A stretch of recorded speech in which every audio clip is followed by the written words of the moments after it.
Hello everyone and welcome back to UGC NET mentor guys. काफी सारे students के doubt निकल के आ रहे हैं जिसको कि आज की इस वीडियो में हम कवर करने की कोशिश करेंगे।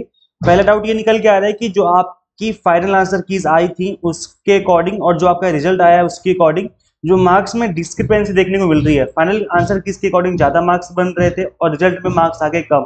तो अब इस केस में क्या करें, क्या ऑप्शन है हमारे पास। इसके अलावा नेक्स्ट क्वेश्चन निकल के आ रहा है कि सर नॉर्मलाइजेशन का क्या प्रोसेस रहता है, कैसे नॉर्मलाइजेशन होता है, जो रिजल्ट परसेंटाइल में आया है उसमें कैसे पता लगाएंगे कितने मार्क्स पे हमारे जो हमारी कट ऑफ रही है, कितने मार्क्स पे हमारा नेट, कितने मार्क्स पे जेआरएफ हो रहा है। एक क्वेश्चन गाइस ये भी निकल के आ रहा है कि ओनली पीएचडी लिख के आ रहा है आपके रिजल्ट में, तो इसका क्या मतलब है, क्या हम पीएचडी में एडमिशन ले सकते हैं, क्या हमें फेलोशिप मिलेगी या हमें पीएचडी फ्री में करवाई जाएगी। एक ये भी काफी डाउट निकल के आ रहा है, स्टूडेंट्स क्वेश्चन पूछ रहे हैं।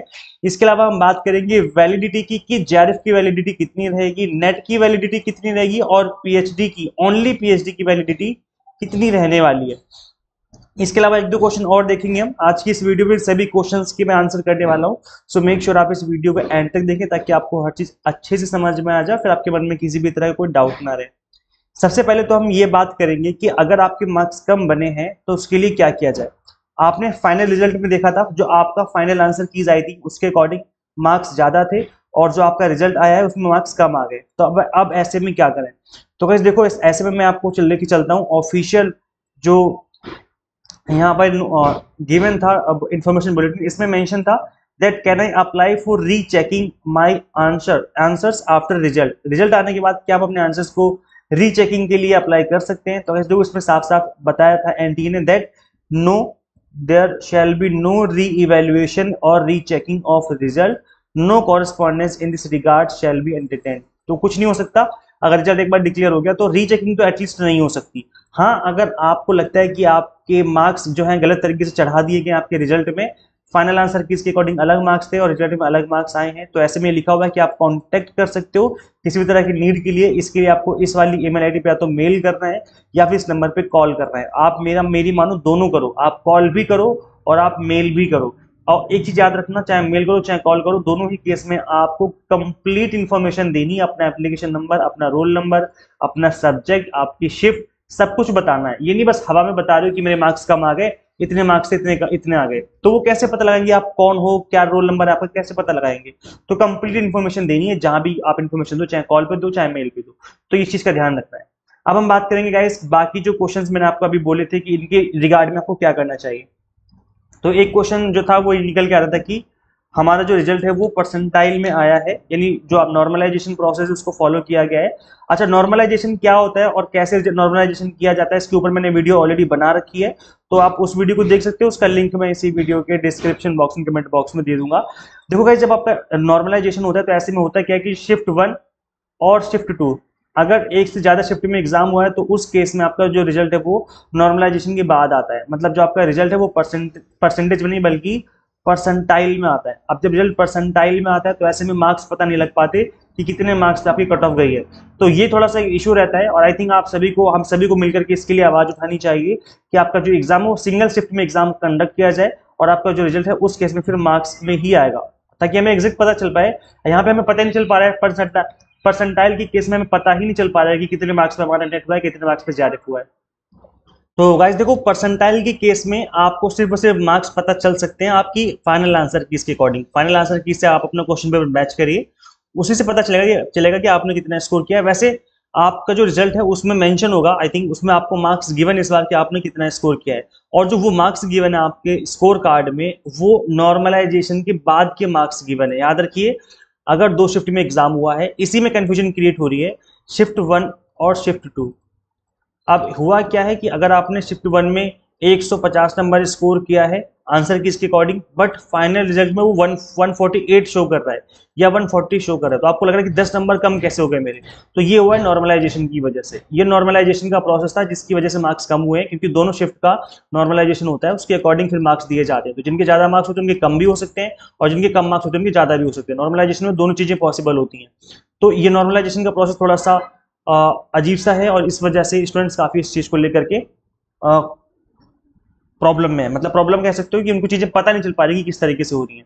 इसके अलावा जो थर्ड क्वेश्चन था वो ये था कि ओनली पीएचडी लिख करके आया है आपके रिजल्ट में, तो आप क्या करें। तो जो ओनली पीएचडी लिख करके आया है इसका मतलब है कि आप ओनली पीएचडी में एडमिशन लेने के लिए एलिजिबल है, ना तो आप असिस्टेंट प्रोफेसर के लिए एलिजिबल है, ना ही आप जेआरएफ के लिए एलिजिबल है। तो ऐसे में आप ओनली एडमिशन ले सकते हो पीएचडी में, सिर्फ और सिर्फ इस चीज के लिए आप एलिजिबल है और किसी भी चीज के लिए आप एलिजिबल नहीं है। तो ये चीज आप ध्यान रखिए। अच्छा, ओनली पीएचडी लिख करके आया है तो इसका मतलब है कि जो आपका स्कोर है ओनली पीएचडी का वो सिर्फ और सिर्फ 1 साल के लिए वैलिड है। आपको विद इन 1 ईयर पीएचडी में एडमिशन लेना होगा। अगर आपने 1 साल के अंदर पीएचडी में एडमिशन नहीं लिया तो जो ओनली पीएचडी लिख करके आया है आपका रिजल्ट वो भी खराब हो जाएगा, उसका भी कोई मतलब नहीं रहेगा 1 साल के बाद। तो ये चीज आपको बहुत ही ज्यादा ध्यान में रखना है कि अगर आपका ओनली पीएचडी लिखा है तो विद इन 1 ईयर आपको एडमिशन ले लेना है। अदरवाइज अगर आप फ्यूचर में एडमिशन लेना चाहोगे पीएचडी में तो आपको दोबारा से नेट देना पड़ेगा। अब हम बात कर लेते हैं वैलिडिटी की। तो अगर आपका जेआरएफ है तो उसकी 3 साल की वैलिडिटी रहती है। 3 साल के अंदर अगर आप एडमिशन लेते हो तो आपको जेआरएफ का एडवांटेज मिलता है। अगर हम बात करें नेट की तो इसकी लाइफ टाइम वैलिडिटी रहती है। ये लाइफ टाइम के लिए होता है, अगर आपने नेट क्रैक कर लिया तो लाइफ टाइम के लिए वैलिड रहता है। और थर्ड होता है आपका ओनली पीएचडी। ओनली पीएचडी की जो वैलिडिटी है वो सिर्फ और सिर्फ 1 साल की है, 1 ईयर की वैलिडिटी है। इसके बाद इस स्कोर का कोई मतलब नहीं रह जाएगा। तो इसलिए इन तीनों चीजों को आपको बहुत ध्यान में रखना है। इसके अलावा गाइस एक क्वेश्चन ये भी निकल के आ रहा था कि अगर हमने जितना भी आपने नेट में स्कोर किया है उसकी जो वेटेज है पीएचडी में एडमिशन के लिए 70% की वेटेज रहेगी। ओनली पीएचडी किया है या फिर नेट किया है या फिर जेआरएफ किया है, सभी की जो वेटेज है वो आपकी अप्रॉक्स 70% रहेगी। नहीं, जेआरएफ की नहीं, जेआरएफ का तो केवल और केवल आपको पता है कि इंटरव्यू होना है ना। नेट की जो वैलिडिटी है ओनली पीएचडी की वैलिडिटी 70% के आसपास रहती है। फिर आपको इंटरव्यू में परफॉर्म करना पड़ता है, इंटरव्यू की जो है वो 30% की वेटेज रहती है। तो इस चीज का ध्यान में रखना है कि जितना भी आपने स्कोर किया है उसकी 70% की वेटेज है, 30% की इंटरव्यू की वेटेज है। उन दोनों के बेस पे फिर आपका पीएचडी में एडमिशन होता है। और पीएचडी में एडमिशन के लिए रिसर्च प्रपोजल कैसे बनाए उसके ऊपर मैंने ऑलरेडी एक वीडियो बना रखी है। तो प्रपोजल वाली वीडियो का लिंक मैं डिस्क्रिप्शन बॉक्स में कमेंट बॉक्स में दे दूंगा, तो वहां पे जाकर के आप इस वीडियो को भी गो थ्रू कर सकते हैं। अब गाइस देखो, अगर आपने अच्छा स्कोर नहीं किया, अगर आपका नेट नहीं हो पाया, ना ओनली पीएचडी लिखा है ना जेआरएफ लिखा, कुछ भी नहीं लिखा है, या ओनली पीएचडी लिखा है नेट जेआरएफ नहीं कर पाए, तो ऐसे में आपको डिमोटिवेट नहीं होना है। अगर मैंने देखा कि काफी सारे स्टूडेंट्स का 180 पर भी नेट नहीं हुआ, कि काफी सारे स्टूडेंट्स का 200 नंबर लाने के बाद भी जेआरएफ नहीं हो रहा है। तो ऐसे में डिमोटिवेट नहीं होना है बिकॉज 300 में से 180 नंबर लाना, 300 में से 200 नंबर लाना अपने आप में एक बहुत बड़ी बात है। तो आपको अपने ऊपर प्राउड होना चाहिए कि मैंने इतनी मेहनत करी, मैंने इतना अच्छा स्कोर किया है। भले ही नेट नहीं हो पाया, कोई बात नहीं। देखो, जब हम फेल होते हैं तो वहां पर हम फेल नहीं होते, हम सीखते हैं। हमें पता है कि हमने क्या गलती करी है, हमें क्या और हम और कैसे इंप्रूव कर सकते हैं। तो इन चीजों को ध्यान में रख करके आपको अपकमिंग सेशन की पढ़ाई स्टार्ट कर देनी है, अपनी प्रिपरेशन स्टार्ट कर देनी है। ठीक है, तो कम नंबर लाने का मतलब ये नहीं कि आप फेल हो गए। कम नंबर लाने का मतलब है कि आपने कुछ सीखा है, आपको पता है कि क्या करना है और क्या नहीं करना है, कैसे हम इसको और इंप्रूव कर सकते हैं। तो इस चीज का ध्यान रखिए। और इतने नंबर लाना भी बहुत बड़ी बात है, क्योंकि जिस तरीके का पेपर का टफनेस लेवल था, नो डाउट इतने मार्क्स लाना भी बहुत बड़ी बात है। तो आप अपने ऊपर प्राउड फील करिए कि मैंने इतना स्कोर किया है और मैं डेफिनेटली इससे अच्छा स्कोर कर सकता हूँ। तो गिव अप नहीं करना है आपको, अब गिव अप नहीं करना है और डिमोटिवेट नहीं होना है। अपनी प्रिपरेशन स्टार्ट करो और अभी से पढ़ना स्टार्ट करो, क्योंकि जिनका भी जेआरएफ क्रैक होता है, कई बार तो लक का गेम होता है, कई बार लक की वजह से भी हो जाता है, 2-4 नंबर की ज्यादा लाने की वजह से हो जाता है। और ज्यादातर आपकी मेहनत ही होती है, जितना मेहनत करते हो उतने हाई चांसेस होते हैं कि एग्जाम क्रैक होगा। तो जेआरएफ के लिए प्रिपरेशन आपको अभी से स्टार्ट करनी है दिसंबर के लिए। लेट मत करो, बीच में डिले मत करो। जितना जल्दी स्टार्ट करोगे उतना टाइम से सिलेबस फिनिश होगा, फिर मल्टीपल टाइम आप रिवीजन कर पाएंगे और प्रैक्टिस कर पाएंगे पीवाईक्यूज।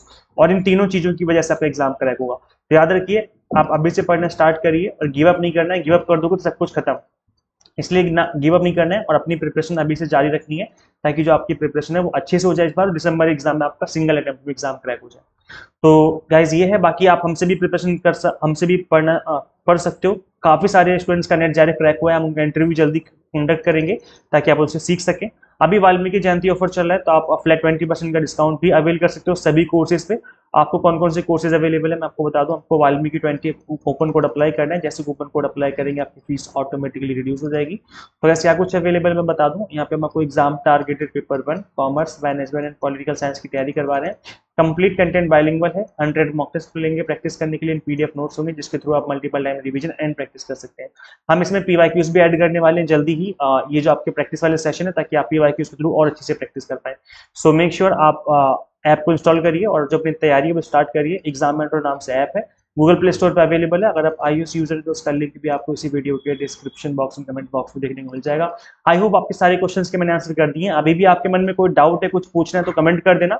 और आपके मन में जो भी है, आपने जितना भी स्कोर किया आप कमेंट करके बताइए, क्योंकि कमेंट करने से आपकी जो अंदर की जो भड़ास है वो निकल जाती है, फिर हमारे अंदर इतना ज्यादा गुबार नहीं रहता है। इसलिए कमेंट कर दो, जो भी आपके मन में चल रहा है, जो भी आपके अंदर चल रहा है सब कमेंट करके बता दो, अपना फीडबैक दे दो, और जितने भी आपने स्कोर किया वो कमेंट कर दीजिए और लिख दीजिए कमेंट सेक्शन में yes I can do it. एक इससे एक पॉजिटिविटी आएगी और आपके अंदर और एक पॉजिटिविटी की एक लहर आएगी। ठीक है, so thank you so much for watching this video, share this video with all aspirants and guys subscribe for UGC update in assistant professor job updates. मिलते हैं फिर हम लोग नेक्स्ट वीडियो में। Till then keep watching UGC NET mentor. Thank you so much.